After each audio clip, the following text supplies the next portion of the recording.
You got into the safety business because you wanted to protect people, but somewhere along the way, the job started controlling your time, your schedule, your priorities, even your income potential. What if the expertise you've built over the years in the field can give you something more? More freedom, more control, more ownership of your future. I'm Sheldon Primus, the author of 7 Steps to Starting a Profitable Safety Consulting Business and the host of the Safety Consultant Podcast, with more than 350 episodes helping safety professionals become consultants and grow their career. Consulting changed my life. In fact, I'm a full-time RVer, and one consulting contract paid for my home I live in today. Now, I help safety professionals build their own consulting practice through bi-weekly coaching calls, accountability, and personal guidance. But this program isn't for everyone. Start with the Consultant Readiness Audit at sheldon.coach. What if everything we thought we knew about safety was just interference? From the host of the Rated R Safety Show and the founder of Safety FM comes the complete Signal Transmission Trilogy, now available in one powerful edition. Safety, in my opinion, the book that started the conversation. Safety Mutation, where the boundaries of culture, systems, and belief begin to break. And now, Safety Transmission, the final piece of the signal. For the first time, all 3 books are together in one volume. The Signal Transmission Trilogy, Complete Edition. This isn't just about compliance. It's about consciousness. It's about decoding the way we think, lead, and live, inside and outside the system. Whether you've been following the signal since the beginning or you're just now tuning in, this is the version to own. Search Signal Trilogy on Amazon or visit safetyfm.com to get your copy now.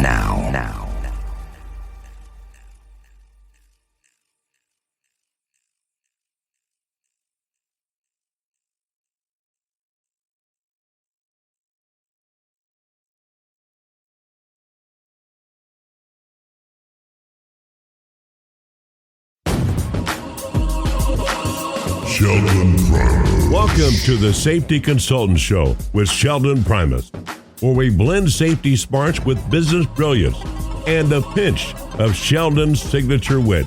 Whether you're a safety pro, a fresh-faced consultant, or just safety curious, get ready for a show that'll educate, entertain, and elevate your safety game. Let's dive into the art of consulting with your safety Sherpa himself, Sheldon Primus. This episode is powered by Safety FM. Now let's keep you guys going. EPA we're talking about, right? So with the EPA rules, we've got a couple of things. The Trump administration, they actually did have the enforcement decline, and the civil penalties were $3.9 million in 2018, which is the lowest in 2 decades for fines being collected by the EPA. They also changed the Water of the United States rule. You guys know that I am a water guy, so that's a big one. There's a bunch of other things that were weakened and deregulated. And again, I'm saying that because that's the terminology that was used, but what happens whenever rules are deregulated? It gives an opportunity for a business to be more creative as to how they're going to protect their workers or protect the environment. If you just follow the letter of the regulation, or at least just try to look for compliance only, what'll happen is the business doesn't have the incentive, if you would, to try to find something even more protective than the requirement of the law. That's the other side of the argument. Biden administration, they actually renewed enforcement. They had a lot of penalties issued in 2024. 1.7 billion is what I'm seeing here. They gave some regulation on EPA regulations on greenhouse gas emissions, and they also had some stricter vehicle emission standards. They restored and got the Waters of the United States rule back. They did regulate other or I should say they rolled back other regulations. And some of the things that the Biden administration and EPA did is they went back to the Obama era protections and put some of those climate protections back into place. So that's what happened with the EPA. Overall, and this is just, again, from the study that I'm seeing here and starting doing. So, again, I'm doing this all in one long episode, but I'm going to give it to you guys in bite-sized pieces. So hopefully, I'm not even sure how I'm going to break this up. But here's the worker safety trend. Democratic administrations, OSHA actions, regulatory compliance is, again, big. Penalties are going to be out there, so nice high dollar figures in a Democratic administration, where a Republican administration will prioritize reducing regulatory burdens for the business, fewer inspections, fewer enforcement activities, but it doesn't mean no inspections or no enforcement activities. It just means that they're going to really focus their budgetary dollars on big items, the things that they can't turn an eye to, right? The things that have to be addressed because it's going to affect either the environment in such a big way or a community or a workplace that have workers that could get injured. So that's the worker safety part, the environmental part. You're going to see with the Democratic administration stricter rules and higher penalties, and a focus on deregulation. Again, limiting government interventions is big. You are going to see that with the Republican administration, whenever there are inefficiencies in government and regulation catches that, if regulation doesn't catch any inefficiencies in some way, when that employer starts seeing either a waste in product or services or something else, they will self-correct because they're looking at a waste. They wouldn't self-correct because the law is telling them to. So what will happen in environmental health and safety, actually, you will see in a Republican administration those businesses that are prone to growth and that are prone to try to self-improve, they're going to go ahead and start doing things beyond OSHA compliance, and they're incentivized to do things like Voluntary Protection Program, VPP, SHARP, Safety and Health Achievement Recognition Program. Those are really good things that you could get out of a Republican administration. All right, so I think I got a bunch of the different rules out there. Just for your knowledge, gang, I am putting all this nerd stuff together. Those of you that are still hanging in there, that's why I have to do the bite-sized pieces. You're going to be able to get this nerd stuff together in a white paper. I'm complying right now. I'm giving you guys the audio version of this, but there is a written version of this in the white paper. I don't think I'm going to have it on Sheldon.coach because I just want to keep that for my coaching side of my business. But I'm going to probably put this up on the new revised SheldonPrimus.com that's on its way. So hang in there. You're going to see SheldonPrimus.com. But if you want this report earlier than that, just send me an email, Sheldon@SheldonPrimus.com. Send it out to you that way. All right, so here's some key matrix to drive the point on a little bit. Actually, forget the key matrix and the key standards. We're just going to skip to something else that I think that you guys should think about. I mentioned it earlier. I'm going to need some time to talk about it, so might as well go ahead and think about this. It's Chevron. So there is a Chevron Deference. So Chevron USA, they actually had a case against the Natural Resource Defense Council, and basically it just grants federal agencies this ruling granted federal agencies the ambiguity, the authority to interpret ambiguity in standards. So the Congress would say that they don't have to give specific guidance in a rule, in a law, that says, all right, if you are in construction, there's a Congress law that would say at 6 feet you have to follow fall protection. That's not the way it works. It's not coming from Congress there. It's actually coming from OSHA. How OSHA gets that is through advisory from people in open comment, advisory through a few of the advisory boards that OSHA goes to, and expert advisory, stakeholder advisory. That's how they come up with it. But now with the Chevron rule, what happened is the courts then, instead of deferring to the agency, the implication of this overturn is now if there's any ambiguity in the wording of a standard, where for instance, OSHA will say you have to have a competent person, and they'll give you the things a competent person needs to know in order for them to be competent, and they have to be able to stop a job. So that is what they call a performance standard. So let's say someone says to OSHA, well, how do I get them competent? I could send them to Sheldon Primus competent person class. I don't have one, but let's say they did that. Are they now competent because they went through this class, or do they have to take an OSHA 10 and OSHA 30? How do they get competent? That is ambiguous to me. So now they ask a court to decide what are the things that makes this person competent. So now a court can truly say, all right, this person needs to take OSHA 30.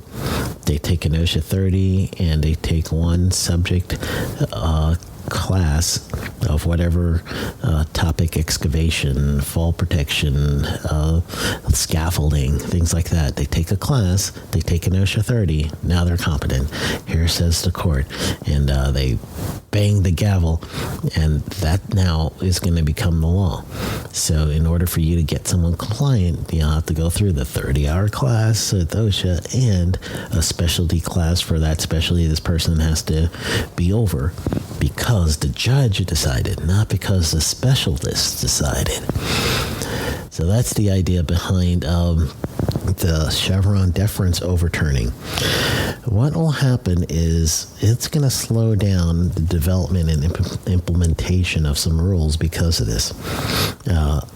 And now you overlay the deference overturn to what we know about Republican administration going towards more deregulation and allowing business more creativity, then we could truly say, if we're trying to think of the future, that honestly, I'm a consultant, so I work with the client, and they're my person.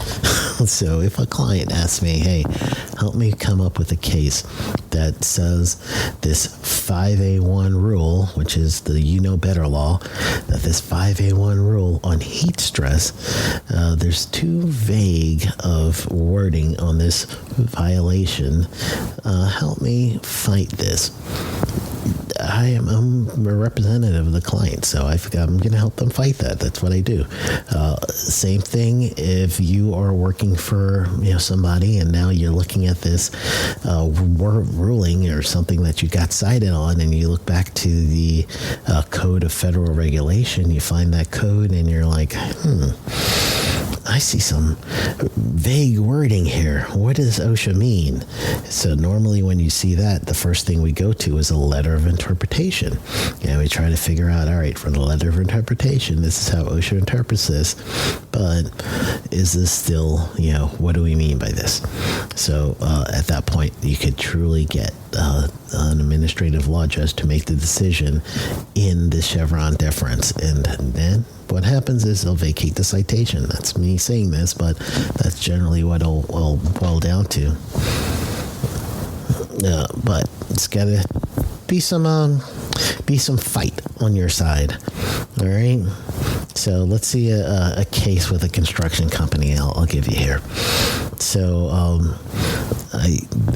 this is me using chat to help me. I asked it to give me an illustration of what a Chevron Deference overturn would look like. So this is what it came back as a case study. A construction company challenges the heat stress standard, arguing that OSHA has overstepped its authority by regulating specific environmental conditions, heat exposure, rather than workplace conditions explicitly addressed in the Occupational Safety and Health Act.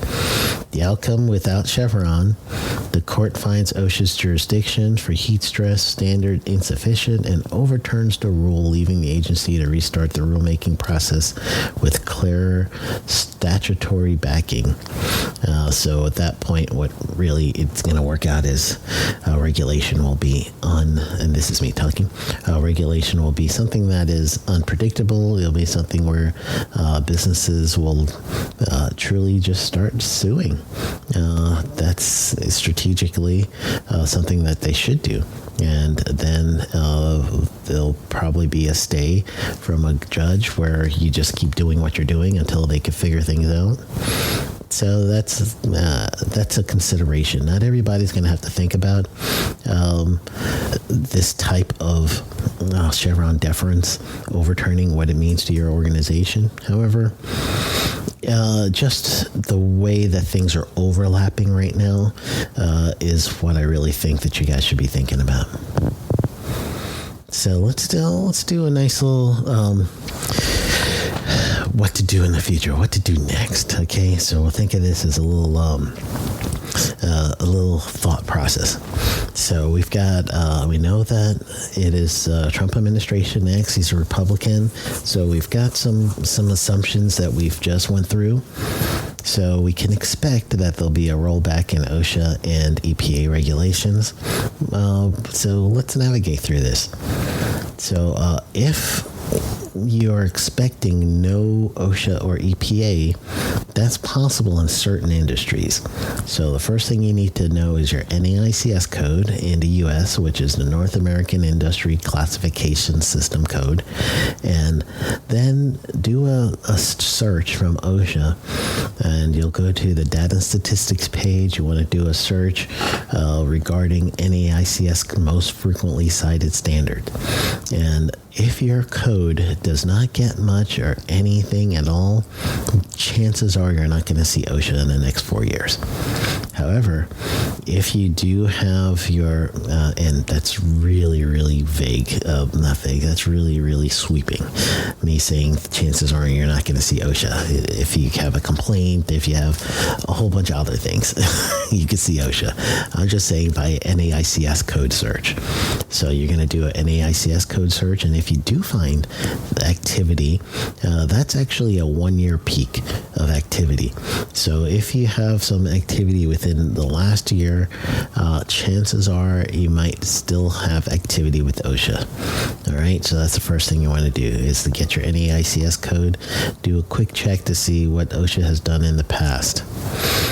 Another thing to expect is there's going to be a delay in the rulemaking process. So all the stuff that you've been doing for heat stress, which was supposed to be coming out, still do it because you got to think about your workers, but you're going to be doing it for a different reason. Right? So you're going to be doing it because it's the right thing to do, not because OSHA is going to regulate you, because chances are that law is going to be, I don't see it coming out unless there's a real big issue where there's a fatality or something leading from heat stress. Chances are we're not going to see this one for a few years, or 4 years at least, right?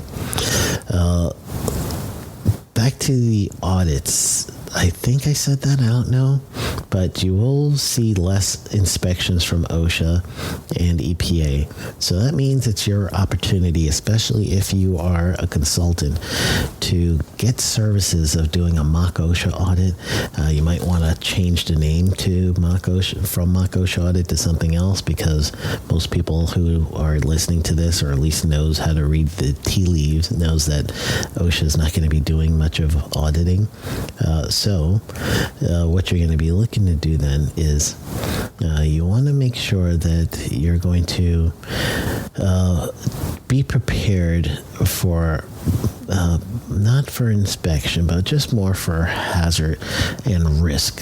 So you're going to just think of it more of a risk management activity, not as an OSHA activity. So just twist your wording a little, all right?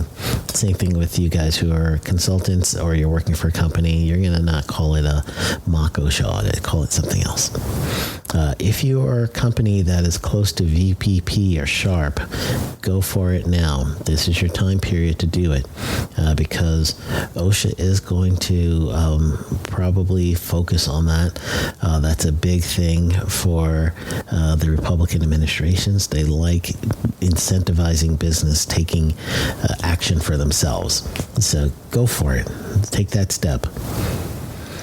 You will actually see some weakening in water and air quality. I'm a wastewater guy, so honestly, I'm going to see if that translates to your permit, but your permits are going to be more state-bound. So you might end up seeing a difference in Republican-run states versus Democratic-run states in this case. So we'll have to have local politics. It does play, this whole conversation has a feel of local politics to it. If you're under an OSHA state plan, again, states that are red states, which is Republican, versus states that are blue states, which is Democrat, will follow the same order as federal OSHA. Red states, chances are it's going to be less regulation. Blue states, chances are it'll be more regulation. And in this time period, it's going to double down as such. So I would expect that. So you're going to be pushing people to think about things as you're doing things because it is the right thing to do. That's what you're looking for, right? It is the right thing to do. You're also going to try to develop your own policies, corporate-friendly, OSHA-friendly policies that are going to lead everybody to doing best practice type things. How you're going to find this is look for something that is an ISO standard, International Organization for Standardization, ISO. Find some ISO standards and go follow that so that you could get an international recognition for your organization. That's another way to beat this. Don't think about anything as being U.S. based at this point. Go ahead and think international. So get your company to start learning international and growing internationally. That's going to help you get past some of this legislation stuff. Another thing that you really want to do is get ready for anything by helping yourself track regulations by using Google, and I use Google Alerts specifically. I put a notification into the alerts that says, let me know by email whenever I get this topic or this topic, and I tell it the frequency, the update, and let me know things. And in that frequency, I believe it's weekly, then I get some information on certain things that OSHA and EPA is doing. So do that for yourself, just in case there's some sort of freak thing that EPA and OSHA now are going out and doing some more inspections. The other thing is going to be look for emphasis programs. Go to OSHA.gov, type in NEP, National Emphasis Program. So when you do an NEP in OSHA.gov, just type that into the search box. You're going to be able to see areas that OSHA is going to focus on. It is safe to say that the next 4 years, the emphasis programs are probably going to be where OSHA is going to truly focus on, and you'll see regional, and regions are by name now, by city names. So it'll be either a regional emphasis program or a national emphasis program, one of those two. So just keep a hold on that, put that on your Google Alert, so if there's any activities related to that, you'll be ready for that. And if there's any compliance technology that you guys have, just invest in that because you do want to keep track of compliance activity, especially if you're in those areas where there's a national emphasis program and then a regional emphasis program, because again, you'll see OSHA more than anyone else. So at this point, you want to make sure that you're going to stay in compliance and be able to prove compliance with electronics. So go find companies that have technology. Look for companies that have AI that is in their technology integrated somehow. Can't tell you what, but that's what you're going to be looking for. All right, I think I may have exhausted this one enough for you guys to get a good idea of what to look for ahead of time. I gave you guys the differences between the two administrations, or not administrations, but the two major parties, Republican versus Democrat in office. Now we know we have a Republican in office, and we actually have the benefit of having the exact same president as before. So there's probably going to be some predictable trends that I gave you. So just keep an eye out. I mean, you guys got this. This is something that is, it's not my interview with Jay Allen. He's like, can you pull out your crystal ball and figure out what's going to happen in regulation? Like, there's no crystal ball needed. It's history. Since 1971, when OSHA got started, it's established history as what happens with Republicans, what happens with Democrats. So, that's it.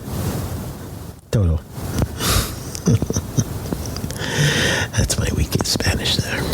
Hope you guys got a whole bunch out of the series. I know we had to break them up into bite-sized pieces, but I needed everyone to kind of follow along with me because some of this was rambling, some of this was just giving you guys some really detailed data. I am, again, creating a guide. I'm still kind of deciding if I should just do a PDF version, and that means I can release it real easy and get it to you guys. It's no real formatting that I need. However, if I choose to do an EPUB, which is going to be available with a ISBN number and all that stuff, then technically it becomes another book. So I'm weighing that. So I'll be like, could release a book on this data. So white paper or book, that's really what I'm trying to decide right now. The way you're going to find out is go to sheldon.coach. And on that page, you'll be able to see my upcoming coaching class, what the coaching looks like, 3 months, 6 months, like I told you guys before. And then you'll be able to see different ways of connecting with me. But if you want to go old-fashioned email, sheldon@sheldonprimus.com. Send me an email there. Hey, when's that white paper coming out? Or the ebook? What do you decide? And that's your conversation. And then I'll let you guys know. And I'll always let you guys know on the podcast. So subscribe. See? Another way for you to get some information is subscribe to the podcast. As you subscribe to the podcast, you'll hear me give you updates. And again, I mentioned it, the first episode was I could see the data that more people actually listen to me than are subscribed to me. So that means that you could help the show out quite a bit by one simple action. Go to your phone or wherever you're listening to me, hit the button that says subscribe. Bob's your uncle. There you go. Bob's your uncle. Yes, I got your Bob's your uncle in. I tried not to get it too far away from me. I love me some Bob's your uncle. I keep that close to me because I'm going to use it sometime. So there you go. We are done with this series. As I told you earlier, the next for the show is next week I'm going to release 2 episodes. One is going to be on Monday, which is going to be the 300th episode, part 1. And then part 2 is going to be on Thursday. And that Thursday part 2 episode is going to indicate the start of our weekly Thursday show. So I committed. I just go ahead and I'm just going to keep it on Thursdays. Generally, when I do my releases, it's going to be Thursday, and I like to do it 3 a.m. Eastern time, but I might just retain my flexibility on when on Thursday it gets released. But at least we got a deal on Thursday, right, gang? So thank you so much for everyone listening to the show. I hope you guys got a lot out of that. Check out sheldon.coach, SHELDON.coach. And if you're really interested in a one-on-one, actually it'll be more one-on-many, but it's going to be a short group, and I'm working with people 3 month, 6 month. That's the 2 terms. All right. If you're ready to start your business, US based, I'm going to start with US right now before we go online, go to other jurisdictions, but US based, you need some help. I'm going to walk you through starting your business or getting your business launched. So that is going to be 3 months or 6 months. 3 months foundation, 6 months is the actual marketing and growing your business. That's the plan. Thank you so much for everyone listening. I can't wait to get talking to you guys and getting you to see what happens with episode 300 with Dr. J. Allen. He actually interviews me, and we talk about things on what happened in the election. We talk about what to expect, like I mentioned with you guys, but then we also talked about the last few years of podcasting, and me and Jay, when we're together, good stuff. So there you go. That's a little teaser for next episode. Subscribe, and then you'll get it as soon as it gets out. All right, gang? Go get them.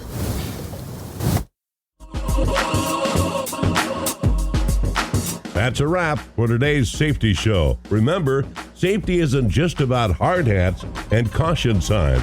It's about business smarts too. Thanks for joining us on the Safety Consultant Show with Sheldon Primus. Until next time, stay safe, stay savvy, and keep consulting like a boss. Go get 'em. The views and opinions expressed on this podcast or broadcast are those of the host and its guests and do not necessarily reflect the official policy or position of the company. Examples of analysis discussed within the past hour, only examples. It should not be utilized in the real world as the only solution available, as they are based only on very limited and dated open source information. Assumptions made within this analysis are not reflective of the positions of the company. No part of this podcast or broadcast may be reproduced, stored in a retrieval system, or transmitted in any form or by any means, mechanical, electronic recording, or otherwise without prior written permission of the creator of the podcast or broadcast, Sheldon Primus. This episode has been powered by Safety FM. Are you ready to make a difference? Introducing the Safety Consultant Blueprint course. Unlock your potential as a safety consultant. Learn the skills, strategies, and ethics to create safer workplaces for your very own client. From risk assessment to client acquisition, we've got you covered. Become a safety consultant and open doors to being your own boss.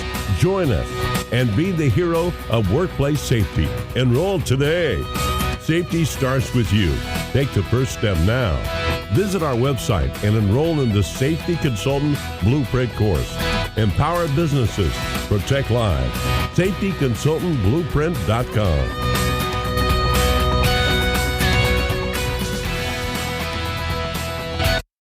You got into the safety business because you wanted to protect people, but somewhere along the way, the job started controlling your time, your schedule, your priorities, even your income potential.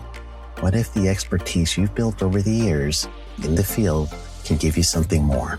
More freedom, more control, more ownership of your future. I'm Sheldon Primus, the author of 7 Steps to Starting a Profitable Safety Consulting Business and the host of the Safety Consultant Podcast, with more than 350 episodes helping safety professionals become consultants and grow their career. Consulting changed my life. In fact, I'm a full-time RVer, and 1 consulting contract paid for my home I live in today. Now, I help safety professionals build their own consulting practice through bi-weekly coaching calls, accountability, and personal guidance. But this program isn't for everyone. Start with the Consultant Readiness Audit at sheldon.coach. What if everything we thought we knew about safety was just interference? From the host of the Rated R Safety Show and the founder of Safety FM comes the complete signal transmission trilogy, now available in one powerful edition. Safety, in my opinion, the book that started the conversation. Safety Mutation, where the boundaries of culture, systems, and belief begin to break. And now, Safety Transmission, the final piece of the signal. For the first time, all three books are together in one volume. The Signal Transmission Trilogy, Complete Edition. This isn't just about compliance. It's about consciousness. It's about decoding the way we think, lead, and live, inside and outside the system.